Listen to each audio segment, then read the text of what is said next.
Birds of a feather. Gout! Haunted ladies, we've got gout! Hello, beautifuls, welcome back to my Chanel. People are going to be like, I just didn't understand who was talking. You were both the same person. hello, beautifuls, welcome back to my Chanel. Today, I have found an illustrious woman on the game with me. It's Roly. I've actually changed my name to Boris. And I've got great news. Today's video is sponsored Is it? by my own Twitch stream. You can't enter. Call it twat. Why did I silence our hunter? We will never know. The mystery of my hors d'oeuvre. I've got a jingly woman. And you get a little jingle. And you get a little jingle. And over this way. This is, what am I doing? Spook the woman.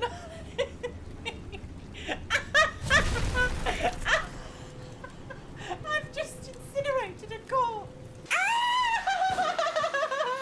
No, get out of my way. I'm gonna die in this godforsaken hut in the middle of a forest. I was like, you didn't tell me, you stupid woman. Please come and follow me over on Twitch. It is Luxeria Plays. Also, you could follow him if you wanted to. So today, guys, we are going to be looking at some more makeup history, historical ways of putting arsenic into your blood.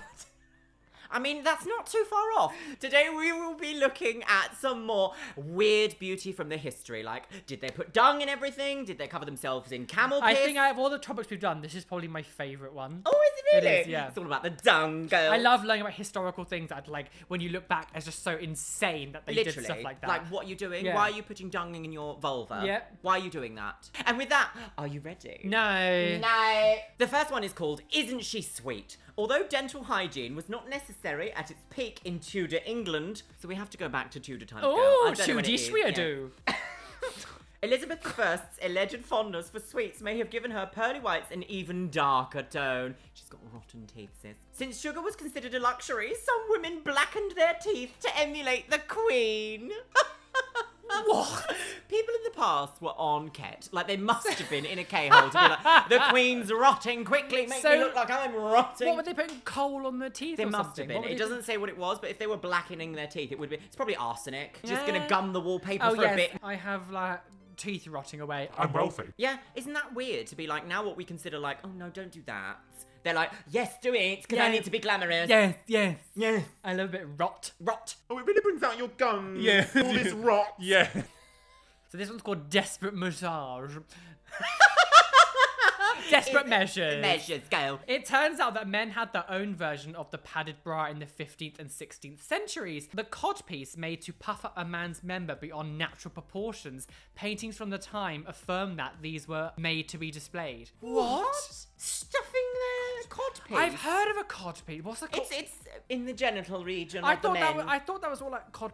Isn't that to do with what football players wear in America? Yeah, That's like a cod. it's like a jock strap, but like a firm jock strap. But I always thought, like, I think it's funny when you look back at like Roman stuff, because having a huge penis was really like It was frowned seen as upon. beastly. And You're so, more like- like an animal than So a like human, girl. that's why like a load of old sculptures have like penises that are like really small, or paintings really small, because that was seen as like better. This time they were like, oh, actually we're gonna make it humongous to like stuff our trousers. What Too did they, much. What did they put inside It doesn't I even say, wonder? just Bigger if we and bigger. keep saying penis, Susan's gonna get me. Yeah, she is. Susan's like, oh no. Oh no. no. She sits at her desk and she goes, no. No. No. This one's called the Band-Aid solution, and I'm a bit like worried about that. The Bondet. Bondoir, The solution.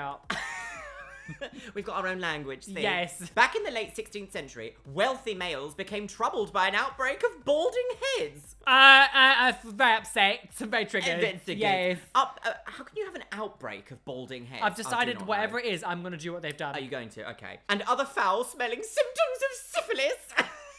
Eat your I'm words, sis. gonna take that back. She's got a touch of the syphils. Yes, go. bit of the stiff. An ingenious way to move, an ingenious move To moo. An ingenious move to kill two birds with one stone. Elaborate powdered and scented wigs became all the rage in an effort to hide hair loss associated with unpleasant odors That's and the what illness. they did. So that's why they used the big powdered wigs. That is, yes. I and thought that's that also it- why they still wear them in court, because it was like made from that era. They're I all thought, just I rotting. thought it was just like, oh, we want to look. This is like the fashion of the Fancy. time. I didn't realize it was to do with like because they were balding. balding and stank. Do you know what this syphilis needs? A fabulous wig. Yes, nice Fabergé egg. This person's having a jolliful time with the titles. This is called These Boots Weren't Made for Walking. Susan got chatty. Yeah. In the name of cleanliness, Venice's wealthy women found a unique way to keep feet and dress hems clean during the Renaissance era. Chopines were invented as a tall platform to help women rise well above the filth when walking down the streets. I mean, we've heard about old times. Rise above the filth. Throwing all their feces out the windows. Everyone was terrible. However, fashion turned the height of chopines into a status symbol, resulting in platform measures up to 20 inches. Chopines wearers eventually required attendants to help them keep their balance. And this is what they look like. Drag Race is quaking. That looked very Harvey to walk Imagine on being girls. like, I'm so posh, I have a shoe assistant because my heels are too high. I can imagine the amount of women who broke their ankles in those Also, things. if they have to be that tall, how deep is the filth? Oh, yes! No! And then you just have a servant with you just like fannying about in the filth whilst you're like, I'm doing really well for I'm myself. too wealthy Do you know, to walk on this it's ship. very hard being a wealthy woman in Venice in the 1600s. Yeah. I just broke my ankle. good. Now get in the filth. That's all I Awful. can think of when I think of that. Women walking down Goodbye, the high street ankles. in like cobbled streets and then like twisting their ankles and breaking them because they can't. Awful. No. Hideous. No. The Roaring Twenties marked a departure from the extreme hourglass figure of previous times. You slut. You slit. Boyish figures were in, girls. And with that trend came the Symington side lacer. Unlike the corset's emphasis on pushing up the bosom, the side lacer's goal was to flatten the chest for a sleeker silhouette. It's still pretty much a corset, right? How weird is that? So the idea was to become as flat as possible. Do you know what is so weird? When we look at these like weird things in history, we're literally looking at like trends that happen now and we basically have gone, no. Yeah. And then other things we've gone, yes. We've literally like reversed half the It's stuff that so happened. weird. Half the stuff. Back One then. of my favorite things I always reference all the time is like how high heels were made for men. For some, I don't know what era changed it, but like It did, it then they changed it flipped, round. and then men wearing heels is like, oh, you're disgusting. Awful. But like, they were made for men. Like They were made for butchers. Like it's so they could prance around in all the filth. nice to mole you. Oh. No one can argue with the attractiveness of a well-placed mole. However, these beauty marks even came in a stick-on format during the 1700s. Imaginative trendsetters at the time wore moles in every shape imaginable, from stars to horse carriage scenes. Horse carriage scenes? What does that even mean? They stuck on a horse carriage scene on their cheek? Like, What? And how could you also be like, no, it's just my mole? I'm very wealthy. horse-shaped carriage moles? What? What's wrong with you people? I don't understand. How did this happen? It's got to be a carriage. It right has here. to be a star. I'm gonna have the moon. Right here, girl. yes, I am a satellite. What are we gonna look back at now that's a trend right now, or like in the future, and be like, what were they doing? I I have think- a feeling it might be like fillers. I feel like big lip. I was gonna say big lips. I was gonna say big lips and women. I want to get mine done Because again. think about eyebrows. In the 90s, it was so trendy to just Yeah. have like literally Nothing. like paper thin eyebrows, like just really thin. And now like to have bigger ones is like more normal and more seen as like gorgeous. I feel like in 20 years time we'll look back and be like, why were women pumping up their lips like? And that's the rotten milk. that's the rotten milk. This person is having an absolute giggle with this listicle. Listen to this. Trimming terror girls. Contrary to the modern trend towards lashes and extreme volume and curl, the 1800s employed a more minimalistic approach. Oh, very IKEA. Armed with castor oil for shiny eyelids in lieu of mascara. Castor oil in your eyelid? You go blind, wouldn't you? I don't know. Castor oil's awful. I mean, they put arsenic in the walls. I don't That's think you can very really true. take this thing Oh, too seriously. lovely wallpaper. I Yes. think I'm dying. My It face can't be is the melting up. wallpaper. Yeah, I've got this really awful smell of bubbling underneath my Sandra. skin. Yeah. Sandra, your wallpaper really brings out your flushed Yes, face. for some reason. over Sandra, there. you're Yes. dead. Women trimmed down their lash lines. What? Maybe she's born with it. Maybe she cut them all off for fashion. She cut off the eyelashes. What? I've got to read this again because I'm very confused. Armed with castor oil for shiny eyelids in lieu of mascara, women trimmed their eyelashes. Sorry, you've got shiny eyelids and no eyelashes. Are you cosplaying the dead? Like, shortly, but you need eyelashes to, like, get away dirt, right? That's the whole point of them. People were so But they were like, ludicrous. let's just chop them off. Isn't that also like I've literally got fake ones stuck on now? Back like in the 1800s, they'd be like, she's got very long eyelashes. They'd be like, she's very Poor. Yeah, she's very poor. She's POV girls. Yes, she's got Poverty too long section. eyelashes, No, yes. awful. This man has Cancelled. no hair. He's obviously got syphilis. Yeah, but he's very wealthy. Yeah, he's very wealthy. He's obviously a queen of the Yeah. time. They wouldn't understand what I was saying. We were talking about language and how, like, if you go back in time, you won't actually be able to understand. I keep thinking that, like, in the year, like, 1200, they spoke English. Just but like, they wouldn't. hello, Susan. Yes, the YouTube is happening this season. Nobody has a conversation like that. No, Nobody. no. No, then we were just like, On twixt evening, the woman had girls. what a lovely evening. What a lovely evening. The real deal, girls. It turns out that you... David Dickinson, the real deal, girls. The real deal. It turns out that the use of lead-based makeup also caused hair loss. The truth is out, girls. Surprise, surprise. Leading to many barren brows. Rather than drawing on fake hairs like today's methods, some women resorted to pasting on fake eyebrows made of real mice pelts.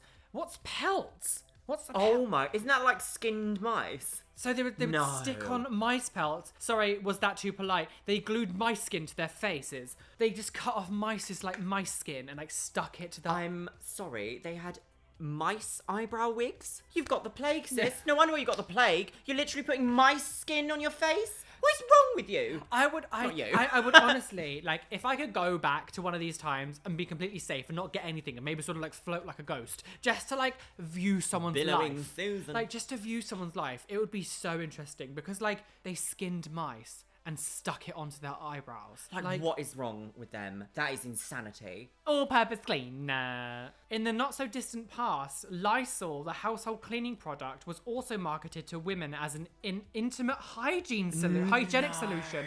If you didn't think it was possible to simultaneously clean your bathroom and self-cleanse, then you must not be using Lysol. Alleged side benefits, the sex appeal boosting effects could also bring the passion back into a cold marriage bed. Yeah, cold marriage bed, now you'd be burning. Don't put Lysol on your fanny. Kills 99% of viruses and bacteria. And the labia. And like, yeah, it's gone, sis. Your labia, instant remove. what the hell? That is disgusting. Why is it in history everyone was so obsessed with like women's cleanly bits? Cleaning the walls. Don't ever do that again, unless it's for OnlyFans and on a bill. That is absolutely disgraceful. The idea that why weren't men forced to do this? I mean, you're not really surprised though. The entire history is riddled with misogyny. Disgusting, all of it. So what was it? In the not so distant past, Lysol. What? Can you imagine getting some flash bleach and being like, do you know Mum- what? I've just cleaned the walls. Now let me pour it onto my fanny. Yeah, quick, douche with some bleach. That sounds like an insult. That's something we would say. Yeah, go douche with some bleach. Imagine having like first degree burns on your punran. The thing is also, it's like, why couldn't you just made a separate product? Like, why did you need to go, we want to make something that can clean grease off of walls, but also clean your intimate area? Like, I don't understand. Like, why did they go, we need to make that the same product? Why is it needed? Like, it's self-cleaning. It's a self-cleaning orifice. I know the... Dude! Orifice. It is actually a self-cleaning orifice. The idea that they're like... Obviously, these men in boardrooms would have been like... She needs some bleach. Disgusting. Well, he's got fucking, like, cheesy He's knob. riddled with syphilis. Yeah. Time Well, machine, anyone? No, actually. I No. think I'm fully unacceptable. Gagged. It's absolutely disgusting, and I hated every moment of that. Absolutely vile. Well, anyway, thank you so much for watching, everybody, and also a massive thank you to all my patrons. You can see yourself on the Namier, on the Scranier, dance, do the dance, do the Patreon dance. And a massive hello and welcome to Livy Bottrell Blades, Victoria Carr, XX Crunch XX, His Mrs. Albert Wesker, and Katie Cullen. And a massive thank you and a huge shout out to my top tier Patreons and channel members. Stephanie Niatupski, Morrigan E. Wolf, Steph Utek, Erin Conkle, Magusta Lagoose, and Caitlin Wright. And with that, my lovelies, I'll see you in the next video. Goodbye. Goodbye. Don't drink arsenic.